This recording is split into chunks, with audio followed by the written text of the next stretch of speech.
This is a reading from the Autobiography of Maria Valtorta. One can always have the glory of a humble, hidden apostolate, known only to God and corroborated more by our suffering than by our acting. Yes, I acknowledge that the good Lord has permitted me to catch many souls in the net I secretly cast, waiting patiently for the little fish to draw near to the crumbs of my apostolate, so that I could capture them. I say crumbs. I indeed had to crumble it so as not to attract the attention of Mother, who would have vetoed it. It's tiring, to work that way. But if they were crumbs of an apostolate, the loaves of love I distributed each day were, instead, truly enormous. No one could keep me from loving, don't you think? And with a prodigal hand I gave and gave my love to my neighbor as an act of kindness towards Jesus. I always said to myself, men who are ever quick to shower attention on the most powerful, in the hope of receiving some benefit, do not take care to be kind to the good Jesus. I will be for them. To show kindness to Jesus must be my task, and kindness is shown to Jesus in 1,000 ways, going from a word left unsaid to a patient acceptance of offenses without reacting, from prayer to forgiveness, and from lending a hand to our neighbor in all his corporal and spiritual needs, to the secret holocaust in which we offer our very lives for the sake of love. And I did all of this with simplicity, out of love. Having seen my desire to become a Pauline fall through, I thought of Catholic action. When we are brimful of love, and ever new love descends into us from heaven and flows into us from our heart, we must necessarily overflow. Every dike is broken when the pressure of the waters has reached its peak, and the force of love, when it has swollen to excess, is something uncontainable. One must either find an outlet for it, or be choked to death. I strove to lighten the mass pressing against the walls of my heart, occasioning myself a real martyrdom of love, but the little I could do was not enough for me. Ruysbroeck is quite right in saying, the soul that has been in the presence of Christ feels sweetness, and from this sweetness there arises a chaste enjoyment, which is the embrace of divine love. Gather together all the pleasures of the earth, and make them one single pleasure, and hurl it whole and entire upon a single man. All of that is nothing in comparison to the enjoyment of which I am speaking. For here it is Jesus who pours himself wholly into us with all his purity, and our soul is not only full, but overflowing. Such enjoyment makes man no longer the master of his joy. Such joy produces spiritual intoxication. I say spiritual intoxication when the enjoyment goes beyond the possibilities glimpsed by desire. The superabundance of joy forces one sometimes to sing, and sometimes to weep, to believe the pangs man seeks aid, sometimes in motion, sometimes in crying out, and sometimes in the profound silence of ardent, unspeaking delights. But in the ardent, unspeaking delights, one can resist but little with our humanity. The ardor grows in silence and dazzles us, I know. I then thought of Catholic action. In my parish, Catholic youth did not exist. I asked to found it, and I was rejected. It was said that, with the group of Catholic men and women already in existence, there was no need to introduce anything else. I insisted, to no avail. I offered my own house for the initial meetings. Useless. Never mind. It pained me to be leaving the gifts of intelligence and culture received from God inert. It caused me suffering not to be able to lead to God so many young women I saw going astray in pursuit of paganism barely masked by Catholicism. I also offered this sacrifice to God, and with every sacrifice made, I felt love grow. I constantly told myself, I've reached the summit. One can go no higher. Oh, how I deceived myself. To rise towards perfection is to rise perpetually. I think that if we were permitted to live 1,000 years, continuously ascending on the way of infinite love, we would find that at the end we had only gone a short distance. The way goes higher and higher, and the further you proceed, the more you see it keeps on ascending. But the good Lord every now and then grants wings to the generous souls who have grown weary in the ascent, so they can go a long way in a short time, and reduce the distance separating them from him. And then, at the hour of death, he comes and takes the generous soul at the point where death halted it, and bears it on high with himself. How sweet is the final flight in this way, resting on the heart of the Master, who says, "Come, blessed one, into my kingdom." The wings are the greatest sacrifices made out of love. The force which moves heaven and earth is pain, but it is loving pain. D.G.M. Girard. Footnote. This might be the French subdeacon Joseph-Marie Girard, 1874 to 1921, ill for 22 years, or the Swiss educationalist Grégoire M. Girard, 1765 to 1850, of the Conventual Friars Minor, named John Baptist in the world. In the spring of 1927, God gave me a pair of very large wings. They must have been an archangel's. How much space I covered in an hour that morning of Palm Sunday, 1927.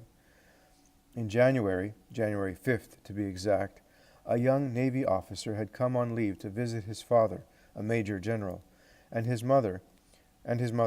During the night, he was hit by an initially inexplicable malady which was later seen to be septicemia in the final stage.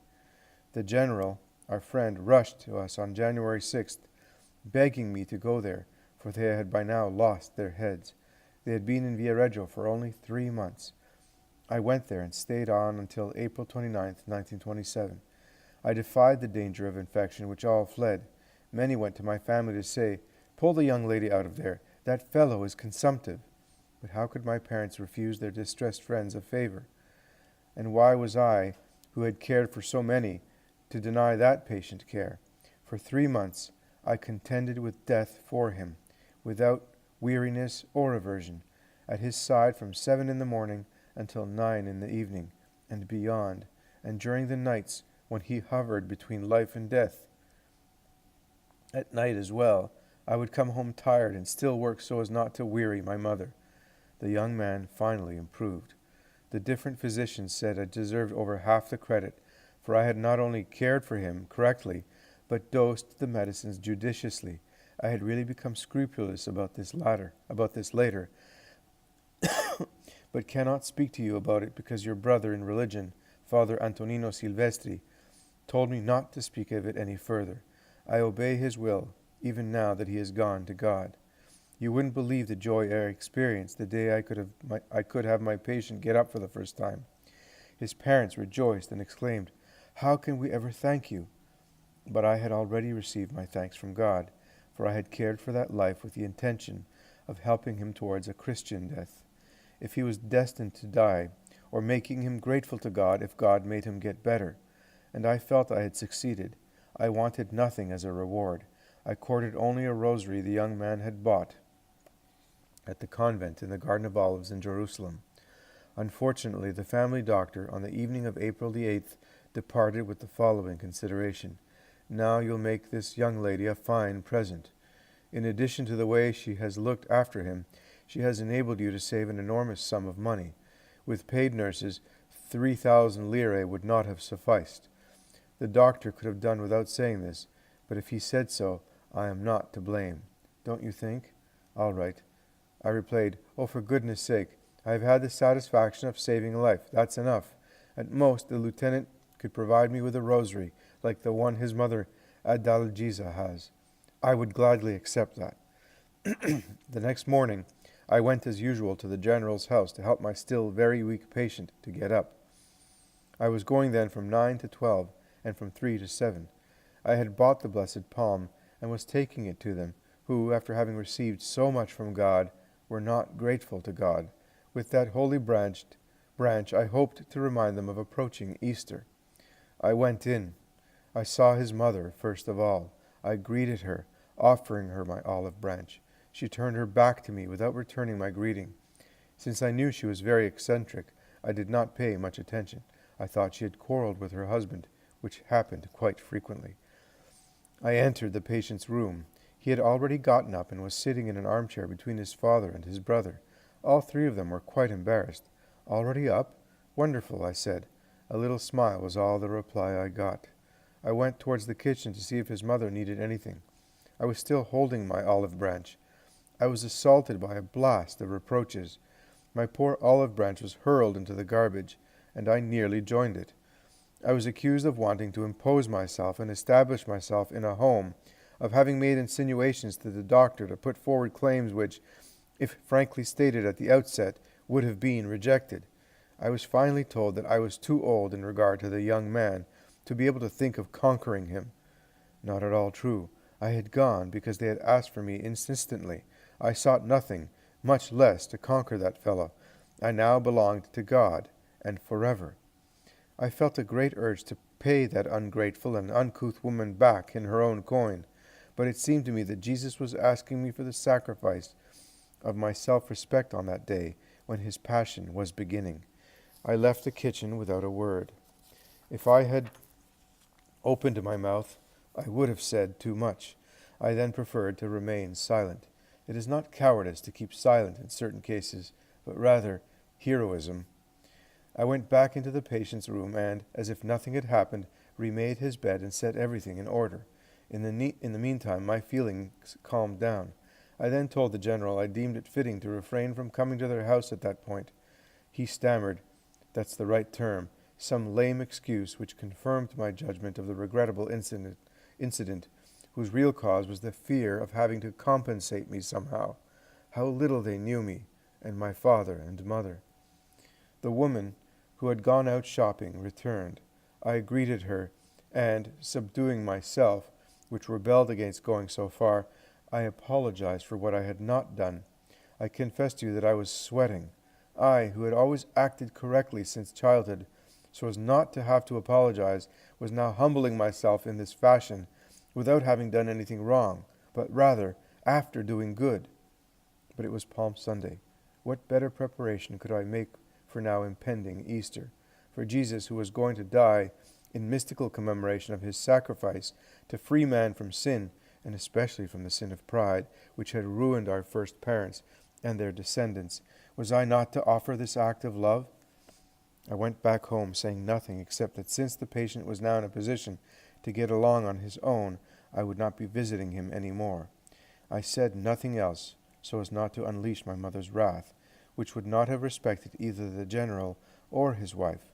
I thought that if those two repented of their mean way of acting, they could still make reparation, and it was thus best to remain silent. I spoke only 10 days later, for my parents were astonished at the others not coming to express their gratitude. In this regard they were inferior to dogs that managed to wag their tails when benefited, and that's how the matter ended. Externally it ended that way, but not internally.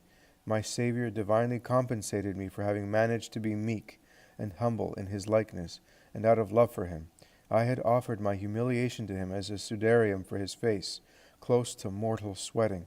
Out of that sudarium he made me a sail to take me far off, on the wide sea of his mercy, to meet the sun of his divine essence. It was a real bath of love in which that human remnant which might still be in me disappeared definitively. Since then I have lived entirely protected in the supernatural, having supported only the tips of my toes on the earth, like certain winged Victorias, thoroughly hurled into flight. After this sacrifice, I was seized by a real thirst for immolations involving self-esteem, fond sentiments, corporal penances, small and large material sacrifices. I sought out and practiced all that was a means to immolate myself, and a real river of peace inundated me. How sweet it was to be carried along by this river. I said it inundated me. No, it bore me on its surges of confidence, peace, and love, and like a straw on the water, I abandoned myself to the will carrying me along, suggesting to me hour by hour what I should do. It was as if the Divine Master were holding his chalice to my lips, asking me to drink it out of love for him, and I drank it, though the taste was often quite bitter, increasingly bitter on my lips, but it was a bitterness which changed into a very sweet honey in my heart. 1927, and a good part of 1928, passed this way. In the autumn of 1928, I felt I could ask to enter the Franciscan Third Order. I now saw that all that had disturbed me in the past had been overcome forever, and that I was another person, transformed as I was by love. Then I went to the Franciscans and set forth my case. It was necessary to accept me as I was, that is, no meetings, and no invitations for the time being, so as not to hurt Mother's feelings. They replied that it could be done, but that this would delay my taking the habit. Never mind. I would prepare myself more and more for that ceremony, which I wanted to be a truly enduring seal. In the spring of 1929, I went to Cremona to take a boy to boarding school that had been entrusted to a brainless mother, who was turning him into a little rascal. My dear former schoolmate, the one who had provided me with books, had helped me to find a refuge for this unfortunate lad. I stayed for 15 days as my friend's guest in a family that seemed like a copy of the Martin family, in which my favorite saint grew up. My companion, who was also diocesan president of Young People's Catholic Action, asked, "Why don't you also enter Catholic Action?" Of course, easier said than done. I explained the opposition encountered and the fact that my priests did not want Catholic youth in the parish. "But there are members." "No, there aren't." "What do you mean? They even sent an offering for the Catholic University. Look here, Our Lady of Lourdes Circle, St. Paulino's Parish, Via Reggio." I was struck dumb with astonishment. I had begged so for the circle to be found, and came to know that it existed when I was so many kilometers away. They had not wanted me. That was all. I decided I would ask to enter on returning. While performing that work of mercy, for such it was, to assist the poor boy, I had the first symptoms of myocarditis. In the summer of 1928, I had had a serious angina, which I had gotten over while remaining on my feet, with fevers of 40 degrees and more, because we had guests. A month of suffering had really worn me out. In the very harsh winter of 1928 to 29, I had a terrible flu, with a cough and high fevers, and as soon as I was better, a fractured rib, broken by the crowd pushing me against an iron bar at the tax office. I had even had to spit blood. The rib may have injured the pleura, but as usual, no one had been concerned about it. I felt my heart was heavier, though swollen, more seriously ill. On the way there, when I reached the Cisa Pass between Pontremoli and Borgotaro, I had a slight indisposition, brief rather than slight, for it lasted just a moment, but I thought I was dying. It turned into a nosebleed. In Cremona, the same evening I had taken the boy to school, I felt ill. I made an effort so that my friend would not notice, but I again thought I would die. Coming back on the train also between Borgotaro and Pontremoli, that brief but painful indisposition appeared all over again. It is clear that my heart was giving way, and both the excessively thin air at that point and the emotion of separating myself from the child who had clung to my neck, calling for his mother, had done me harm. Indeed, my friend, on seeing me quite worn out and ill, wanted to detain me further. More than one night I had been very sick with my spinal pain, which even gave me vomiting and abdominal cramps. But a peremptory telegram from my mother forced me to leave, even in such bad condition. The fox loses his fur, but vice never does, and my mother acts the same. She always remains the same. Nothing changes her. She should have been happy over my resting for a while with dear friends, but no, sir. I had to stay chained at all times. That summer I toiled wearily to take care of the bathers. This is a picture of Maria Valtorta with her dog. And the bottom picture is either with her mother or with friends. Maria Valtorta with a dog named Humphrey. She had until 1928.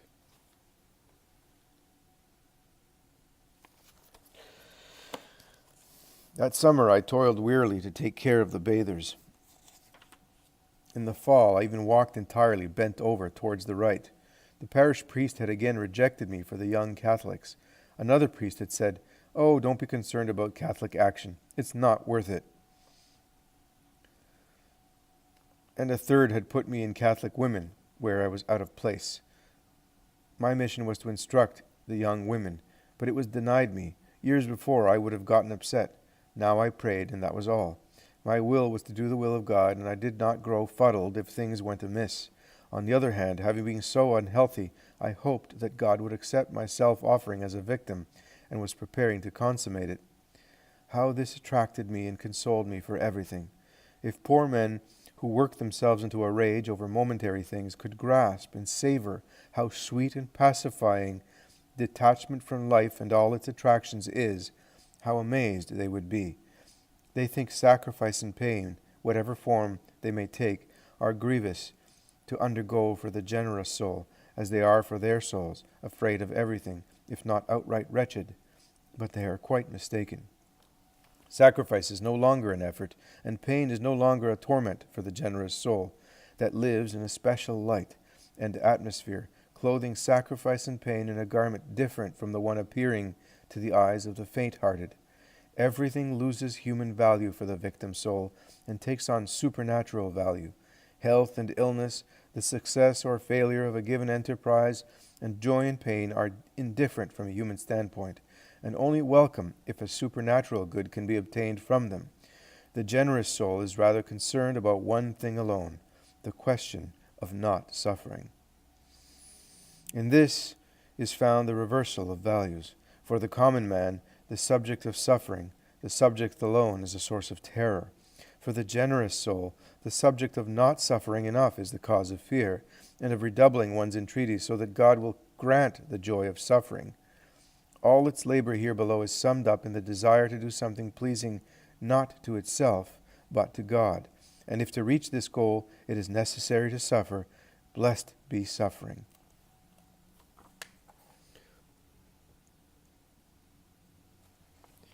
This is what I looked like before getting completely ill, 1929 to 1932, is the annotation Maria Valtorta wrote about 25 years afterwards on the back of this photograph, which shows her on the right to be greatly debilitated and reduced.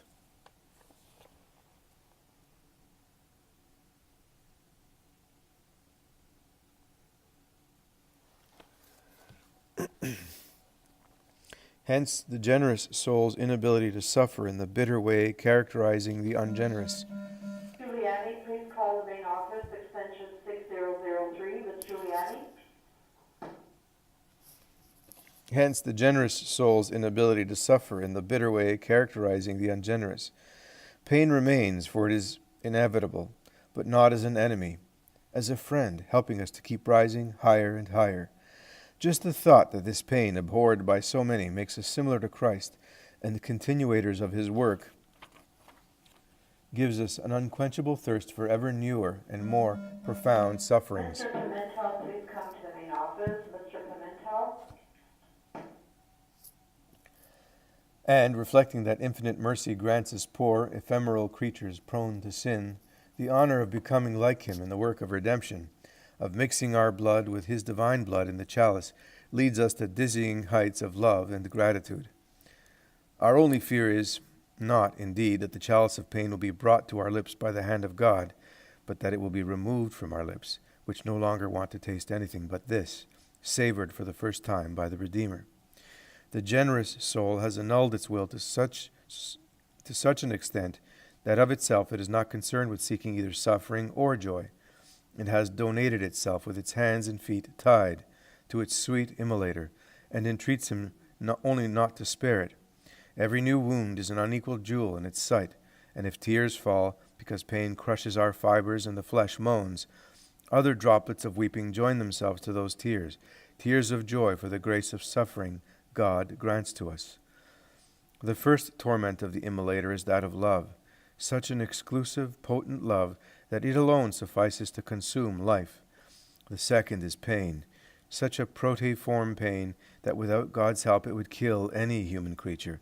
The third, the torment of torments, is to see pain taken from us, because this makes us fear that God no longer finds us worthy of suffering with him, and for souls. I have lived this way for years, having found my peace in this life. To be victim souls means to be penitent souls, like the Magdalene, and Agnes as well, for suffering purifies, and trusting, like Saint Therese, to be victim souls means to be in the hands of Jesus, as an instrument that does not complain about being used. To be victim souls means to have understood where the safe way to eternal life is found. This certainty softened everything for me, even my always seeing myself rejected by everyone, rejected at home, rejected away from home, rejected by priests and by lay people. They all seemed to have reached an agreement in this regard, but Jesus remained for me.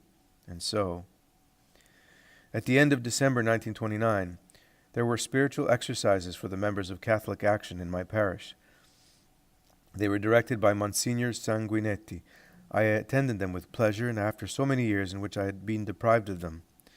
At the close, in a long confession, I opened myself to him. I received the grace of being understood by this priest, a rare grace, for until that moment it had always been denied me, and Jesus alone had been my director. Monsignor Sanguinetti had me speak at length, and then imposed me as the cultured delegate for the young Catholics. Now they had to accept me. I managed to win the love of the membership. The officers loved me less, out of fear that I would supplant them in those blessed posts, so longed for by their little hearts, seeing things from a human standpoint. But the members loved me greatly, and at once. They saw me as just. I required order, study, punctuality, and obedience to the rules, but I was the first to observe this order, study, punctuality, and obedience to the statute, and so they followed me. Woe if those below us see us committing the faults we reproach them for. It's all over. That year the competition entered on the ABCs of Christianity. It was a small triumph. The representatives of diocesan Catholic Action, who had examined completely unprepared youths the year before, were astonished. I was happy for the girls. There is nothing like success to spur people on, especially when they are still little souls, as were my girls. I rewarded them with books. That is, I rewarded the best, the ones who had earned the highest grades, certain that they would do even better the next year. Those under us should be governed with a firm hand, but one which is covered with velvet, with gentleness. They must feel they have a great deal to do, without realizing that under that gentleness there is a strength which makes itself felt, if need be. But when we truly love those entrusted to us by God, we obtain from them what we desire without resorting to force, especially when our wards are young souls devoid of envy, which is the venomous snake in human society. God reaches where we cannot, and teachers and pupils grow in wisdom and grace in His sight.